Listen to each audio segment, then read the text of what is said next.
Salut à tous, j'espère que vous allez bien. On se retrouve nous ce soir pour débriefer le match entre l'équipe du Paris Saint-Germain et l'équipe de Montpellier. C'était pour le compte de la deuxième journée de Ligue 1 et on peut voir un match de nouveau spectaculaire, un match de nouveau avec beaucoup de buts. 7 buts dans la rencontre et le Paris Saint-Germain s'est imposé logiquement 5-2 contre l'équipe de Montpellier. Donc pour ceux qui me connaissent bien sûr, vous connaissez mes débriefs les gars, première partie on va parler du match. Deuxième partie, j'ai noté l'équipe du Paris Saint-Germain. Donc tout d'abord les gars, voilà cette belle victoire 5-2. Donc les buteurs, un côté parisien, Mbappé buteur, Sakho but contre son camp, Neymar double buteur et Renato Sanchez sur son deuxième ballon. Il a été buteur contre un but de Cazerie et un but de Chateau, un but voilà côté Montpellierin. Donc voilà une victoire logique et méritée du Paris Saint-Germain. Le PSG continue sur sa lancée des deux matchs précédents contre Nantes et contre l'équipe de Clermont. C'est vraiment une équipe qui produit du très très beau jeu. Je pense que le PSG cette année dépassera les 100 buts inscrits en Ligue 1. Elles sont déjà à 10 buts inscrits en deux matchs et s'ils continuent à jouer comme ils le font là, par exemple les deux premiers matchs officiels, le PSG les gars a vraiment surdominé bien sûr cette Ligue 1. Bon après c'était déjà on va dire annoncé on va dire avant bien sûr ce début de championnat, mais vu comment ça joue actuellement vraiment le PSG même au bout de 3-4-0 ils veulent continuer à marquer des buts et c'est pas le Paris Saint-Germain qu'on voyait les saisons précédentes vouloir marquer autant de buts des fois. Le PSG par exemple l'année dernière ou même il y a 2 ans, le PSG quand il gagnait 3-0 après il faisait tourner voilà, pour attendre le coup de sifflet final.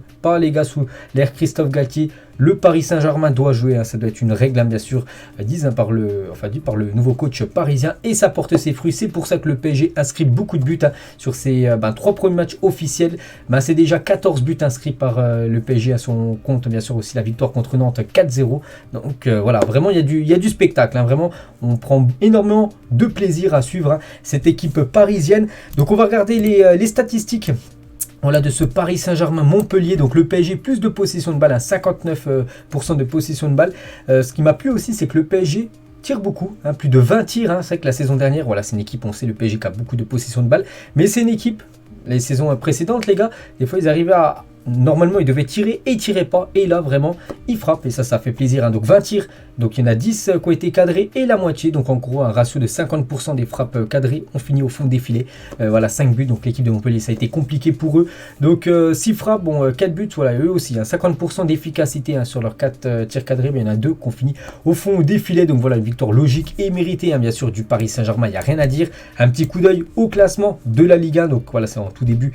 Enfin, on est au début de championnat. Mais voilà, le PSG commence à faire son trou, on va dire, la tête de cette Ligue 1. N'oubliez pas que le PSG était déjà premier lors de la première journée. Le PSG sera ils peuvent encore bien sûr se faire dépasser par une autre équipe, bien sûr tout peut être possible dans cette Ligue 1, mais je pense que le PSG les gars va garder cette première place qu'ils ont obtenue dès la première journée jusqu'à la 38e journée, ce serait incroyable. Et on peut voir déjà ils sont déjà plus 8 en goal average et déjà 10 buts inscrits. J'ai dit que les gars je vois bien l'équipe a dépassé les 100 buts. Ils l'ont pas fait quand même régulièrement, dépasser 100 buts en championnat c'est énorme, mais là ils sont déjà à 10 buts, ils ont déjà remboursé on va dire fait 10% voilà, du total que j'aimerais qu'ils dépassent cette saison. C'est vrai que s'ils jouent comme ça, ils vont marquer beaucoup de buts. Cette équipe parisienne, donc ça fait vraiment plaisir, bien sûr, de voir cette équipe. Donc on va noter maintenant les joueurs parisiens. Voilà, on a parlé rapidement du match. Bon, après, voilà, il n'y a pas non plus énormément de choses à dire, tellement que le PSG a été supérieur, bien sûr, à son adversaire ce soir.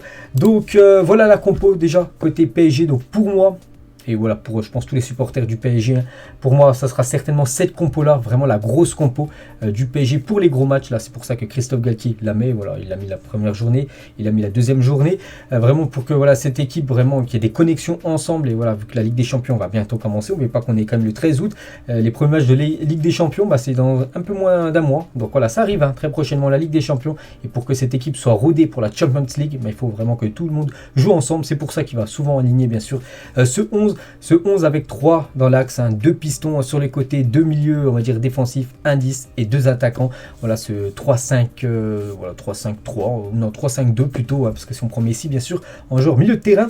Donc je vais noter voilà cette équipe parisienne, donc de 0 à 10, c'est les notes de l'équipe. Donc je vais les mettre mes petites notes bien sûr sur une feuille. Bref, on s'en fiche, on commence comme d'habitude par le gardien les gars. Donc le gardien, hop, voilà, je mets le petit rond pour dire qu'on va noter Donnarumma. Donc Donnarumma ce soir, je pense que j'aurais gaulé du côté du Paris Saint-Germain. Je pense aussi que j'aurais pris 2 buts. Moi, les 2 buts qu'il a pris, j'aurais pris, je pense, les 2 mêmes. Mais je pense que j'aurais pas pris plus de buts que ce qu'il a fait ce soir. C'était une soirée très très tranquille pour Donnarumma. Donc j'ai dit, c'est 4 tirs cadrés, donc il prend 2 buts. Et les 2 autres tirs cadrés, en gros, c'est des frappes du rond central que les joueurs, les joueurs de Montpellier ont essayé de faire, comme Kazri ou même, je crois, Savanier. Ils ont tiré du rond central, ça a été cadré, donc ça compte en tir, en tir cadré. Mais sinon, il a quasiment rien eu à faire. Donnarumma, donc un match tranquille, mais il prend quand même 2 buts sur 4 tirs cadrés. Donc donc je peux pas lui mettre la moyenne. Je lui mets 4. Pour moi, c'est insuffisant.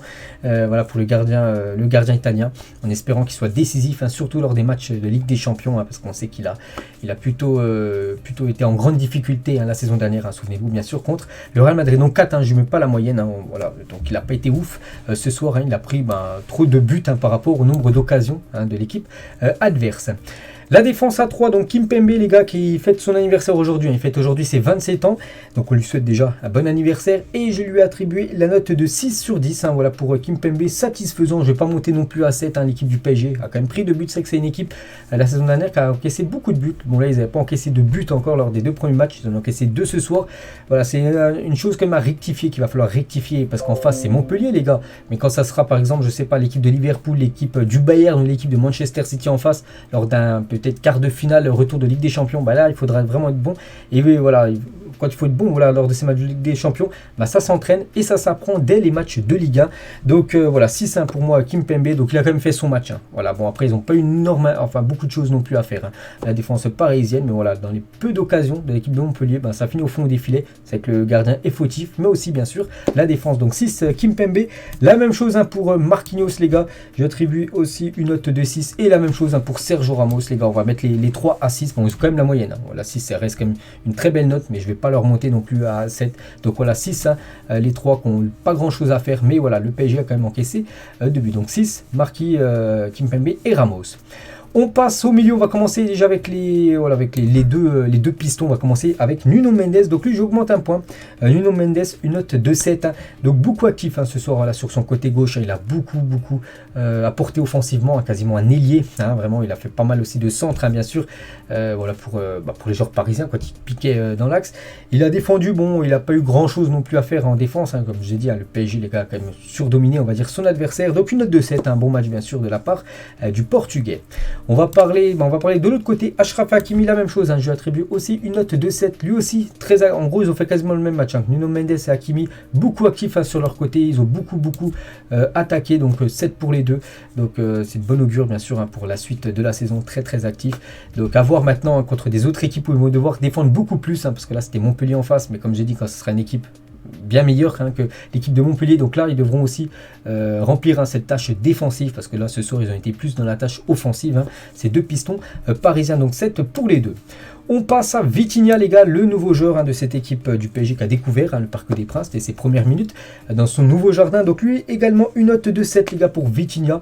Bon match, comme d'habitude, comme on a pu voir lors de ses premiers matchs du côté de Paris. Donc un peu une plaque tournante, un joueur qui touche beaucoup le ballon, et c'est vrai que c'est un joueur déjà qui touche le ballon et qui rend le jeu beaucoup plus fluide que Verratti. Voilà, que Verratti, on sait que des fois il aime bien garder la balle, il revient un petit peu en arrière, voilà, il essaie un peu de dribbler, alors que Vitinha il touche le ballon. S'il voit vraiment quelqu'un qui a une bonne posture devant lui, il va faire la passe, et bien sûr ça fluidifie, on va dire, le jeu. Donc une note de 7, les gars, pour Vitinha. Il a fait une belle partie, il a été remplacé par Paredes, lui aussi, qui a fait une belle partie, peut-être le dernier match de Paredes du côté de Paris, parce qu'il serait peut-être en partance du côté de la Juve. Donc voilà, pour parler de Vitinha, une note de 7. Marco Verratti, donc bon match aussi, mais je lui descends un point, je mets une note de 6. Bon, ça reste bien sûr quand même la moyenne. Donc voilà, satisfaisant. Bon, après, il n'a pas eu non plus à augmenter son talent, bien sûr, pour être bon. Donc un point en dessous par Vitinha. Voilà pourquoi, parce que comme j'ai dit, des fois il ralentit un petit peu le jeu. Marco Verratti, alors qu'avec Vitinha c'est beaucoup plus fluide. Donc voilà, après bien sûr ça reste un immense joueur. Marco Verratti. Donc tout le monde en milieu de terrain, tout le monde a 7, à part Verratti qui a 6. Et on finit avec la triplette offensive. Donc ça fait plaisir. Il y avait le retour de Kylian Mbappé, lui qui a été il était suspendu pour le premier match contre Nantes. Il était forfait quand il avait un problème aux adducteurs pour le deuxième match, et là il a commencé titulaire. On va commencer déjà avec Léo Messi, les gars. Donc Messi, une note de 6, les gars, ce soir. C'est vrai qu'il n'a pas marqué Léo Messi, il avait marqué, il a été buteur lors du dernier match contre Clermont avec son magnifique retour acrobatique. Mais ce soir, il a été très actif en milieu de terrain. Des très bonnes passes, bien sûr, qu'il a pu distiller à ses coéquipiers. Dommage que le but de Neymar où il fait la passe D en cloche. Voilà, il y a une position de hors-jeu de question de millimètres, mais bon, voilà, c'est hors-jeu, il y a hors-jeu.